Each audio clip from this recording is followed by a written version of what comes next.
பொதுமறையை உலக மக்களுக்கு கொண்டு சேர்ப்பதே சவிதா பல்கலைக்கழகத்தின் நோக்கமாக அமைகிறது. அந்த வகையில் தினம் ஒரு திருக்குறள் என்ற நிகழ்ச்சியின் வாயிலாக உங்களை சந்திப்பதில் பெருமகிழ்ச்சி அடைகின்றோம். இன்றைய திருக்குறளின் அதிகாரம் கடவுள் வாழ்த்து.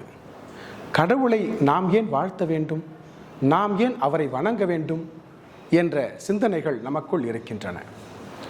கடவுளை நாம் ஏன் வணங்க வேண்டும் என்ற சிந்தனையை முன்வைப்பதன் வாயிலாக நாம் தெரிந்து கொள்ளக்கூடிய செய்திகள் ஏராளம். ஆமாம், காலையிலேருந்து எந்திரிச்சு இரவு தூங்குற வரைக்கும் நமக்கு எவ்வளவோ செயல்பாடுகள் ஒரு நாள் நடக்குது. அந்த செயல்பாடுகள் முழுமையும் நமக்கு நல்லனவையாக, மிக சிறந்தவனவையாக அமைவதற்கு காரணம் கடவுள் தான். அதனால் அந்த கடவுளை தினந்தோறும் வணங்குவதால் நமக்கு வெற்றிகள் பல கிடைக்கும். அது மட்டும் கிடையாதுங்க, நமக்கு பயம் தோன்றுகின்ற பொழுது கடவுளை நினைந்து நாம் அவனை பிரார்த்தனை செய்தால் நிச்சயமாக நமக்கு அந்த பயம் தெளியும், தைரியம் பிறக்கும். அத்தோடு நமக்கு மன வருத்தம் ஏற்படுது அப்படின்னா ஒரு கணம் உட்கார்ந்து கடவுளை நினைச்சோம்னா கூட அந்த பயம் போய் நமக்கு தைரியம் பிறக்கும். கஷ்டங்கள் இல்லாமல் நம்முடைய வாழ்வு செம்மையாக இருக்கும். அந்த வகையில் நமக்கு வள்ளுவ பெருந்தகை அருளிய திருக்குறளில் கடவுள் வாழ்த்தில் 4வது குறளாக உங்களுக்கு இந்த குறளை நாங்கள் வழங்குகின்றோம். அந்த குறள் என்ன தெரியுமா? வேண்டுதல் வேண்டாமை இலான் அடி சேர்ந்தார்க்கு யாண்டும் இடும்பை இல. இந்த குறள் தாங்க.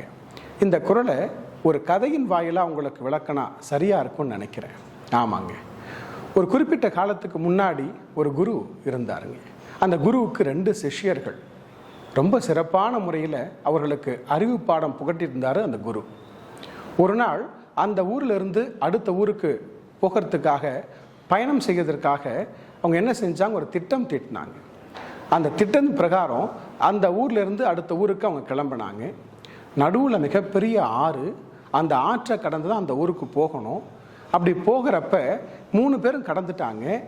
கடந்த உடனே ஒரு சப்தம் கேட்குது, ஒரு பெண்ணினுடைய சப்தம். அந்த ஆற்றுல அந்த பெண் தத்தளிச்சுக்கிட்டு இருக்கா. உடனடியாக குரு சற்றும் யோசிக்காமல் என்ன பண்ணார், வேகமாக போய் அந்த ஆற்றுல குதிச்சு அந்த பெண்ணை தூக்கிட்டு வந்து காப்பாற்றினாருங்க.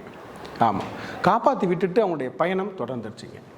குறிப்பிட்ட தூரம் போன உடனே அந்த 2 சிஷ்யர்களில் ஒரு சிஷ்யனுக்கு மனசு ரொம்ப ஒரு மாதிரியாக இருந்ததுனால அந்த குரு கிட்ட அந்த கேள்வியை கேட்குறான்.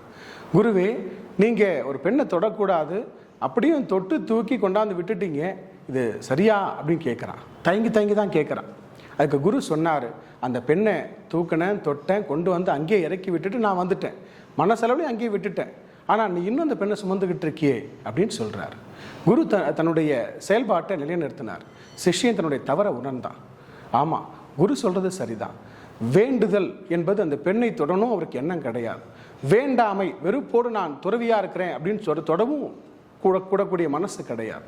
ஆனால் இருப்பினும் என்ன செய்கிறார், அவர் ஒரு உயிரை காப்பாற்றணுன்றதுனால அந்த பெண்ணை கொண்டு வந்து கரையில் விட்டுட்டு வந்துடுறார். இந்த நிலையை, இந்த தன்மையை நமக்கு யார் கொடுத்தார்? கடவுள் கொடுத்தார். வேண்டுதல் வேண்டாமை என்கிற நிலையை கடவுள் கொடுத்தார். அப்படிப்பட்ட நிலையை உடையவர் கடவுள். அந்த நிலையை உடைய கடவுளினுடைய திருவடியை நினைந்தால் நிச்சயமாக நாம் சிறப்பாக இருக்க முடியும். நமக்கு எந்த விதமான இடர்களும் வராது என்ற நிலைப்பாட்டை வள்ளுவ பெருந்தகை மிக அழகாக வலியுறுத்துகின்றார். அந்த குறளை திரும்பவும் பார்ப்போமா? வேண்டுதல் வேண்டாமை இலான் அடி சேர்ந்தார்க்கு யாண்டும் இடும்பை இல என்ற அந்த குறள் உங்களுக்கு நிச்சயமாக புரியும் என்று நம்புகின்றேன். மீண்டும் அடுத்த குறளின் வாயிலாக உங்களை சந்திக்கிறேன். நன்றி, வணக்கம்.